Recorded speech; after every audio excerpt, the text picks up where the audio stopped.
সুপ্রিয় খামারি ভাই বন্ধুরা, আশা করি আপনি ভালো আছেন। আপনাদের ভালোবাসায় আমিও ভালো আছি। আপনি এরকম করে আপনি মোটা তাজার গরু লালন পালন করতে চান, আপনাকে কি করতে হবে? সম্পূর্ণ ভিডিওটি আপনার জন্য। প্রথমে আপনি একটা ভালো মানের একটা হাড্ডি ষাঁড় গরু আপনি কিনে নেবেন। কিনে নেওয়ার পরে প্রথমে আপনি সেটিকে একটু ভালো করে গোসল করানোর মাধ্যমে আপনি সুন্দর করে একটু গোসল করাই নেবেন। আপনি যদি নতুন যদি আপনার কোনো খামার থাকে, আগের কোনো খামার থাকলে আপনি হঠাৎ করে গরুটা খামারে ঢোকাবেন না। আপনারা অবশ্যই আলাদা একটা সেক্টরে আপনার গরুটি 1 সপ্তাহ কোয়ারেন্টাইনে আপনারা রাখবেন। আনার পরে 14 দিনে ওখানে 14 দিন বা 1 সপ্তাহ ওখানে রাখার পরে আপনি অবশ্যই ওনাকে অ্যান্টিসেপটিক একটি সলিউশন দিয়ে আপনি অবশ্যই পরজীবী যেগুলো আছে, যে গায়ের উপর পরজীবী আসে সেগুলোর জন্য আপনারা স্প্রে করে নিতে পারেন। স্প্রে করবেন, আপনার গোসল করাবেন। গোসল করানোর পরে আপনি অবশ্যই বুস্টার ডোজ কৃমিনাশকগুলো দিয়ে দেবেন। আজকে যদি কৃমিনাশক দিলে আপনি 7 দিন পরে আবার কৃমিনাশকগুলো দিবেন। প্রথম সেক্টর চলে গেছে, আমি অন্তর্জীবী, ব্রহজীবী, পরজীবী এগুলোর জন্য আমি স্প্রে করে নিলাম বা গোসল করালাম। এরপরে আপনি কৃমির ডোজটা দিবেন। 14 দিন বা 15 দিন পরে অবশ্যই আপনি কৃমির ডোজটা দিবেন। কৃমির ডোজ করার পরে আপনি অবশ্যই একটি লিভার টনিক আপনি আপনার গরুকে দিয়ে দিবেন।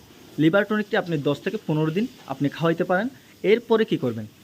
এরপরে হচ্ছে আপনার একটি জিঙ্ক সিরাপ, একটি ক্যালসিয়াম এবং রেনাবি ডিবি প্লাস বলেন বা স্কোয়ার কোম্পানির ডিবি ভিটামিন বলেন, আপনার ডিবিটা টিএসপি বলেন, আপনার এসকাবির ডিবি বলেন, আপনার যেটা ভালো লাগে একটা ভিটামিন পাউডার আপনি খাওয়াই দিবেন। ভিটামিন পাউডার থাকবে calcium, magnesium, vitamin D3, phosphorus, amino acid, digestive, probiotic, prebiotic, all গ্রুপের এখানে সব ভিটামিনগুলো থাকবে। আপনি অবশ্যই একটা ডিবি ভিটামিন আপনারা খাওয়ানোর চেষ্টা করবেন। না হলে রানাব ডিবি প্লাস, না হলে স্ক্যাবির ডিবি প্লাস, না হলে বিটা বিএসপি, আপনার যেটা ভালো লাগে আপনি সেটা একটা ভিটামিন আপনি খাওয়াবেন। আরও কী অ্যাড করবেন? আপনি অবশ্যই সয়াবিনের মিল যেগুলো পাওয়া যায় বাজারে এগুলো খাওয়াবেন। আরও পারলে একটা ফিট, যেটা খাবার আমরা মানে ফিট বস্তা বলি, সেগুলো থেকে আপনি বডি ওয়েট অনুযায়ী আপনার 1 মনের জন্য 1 কেজি দানাদার, 1 মনের জন্য 1 কেজি দানাদার। অতিরিক্ত যখন বেশি হয়ে যায় 5 মনের জন্য আপনি সর্বোচ্চ 2 কেজি 3 কেজি দিতে পারেন। অতিরিক্ত দেওয়ার কোনো দরকার নেই। অতিরিক্ত দিলে বদহজম হবে, খাবার অরুচি চলে আসবে, অনেক খেতে চাইবে না। যদি আপনার গরু মোটা তাজা না হয়, আপনি এটা ট্রাই করে দেখতে পারেন। আপনার গরু অবশ্যই মোটা তাজা হবে। এবং আপনি আরও একটা কাজ করবেন, আপনার গরু যখন অতিরিক্ত খাবে তখন কিন্তু উনি শ্বাসটা বড় হয়ে যাবে, মানে একটু হাঁপানোর চেষ্টা করবে।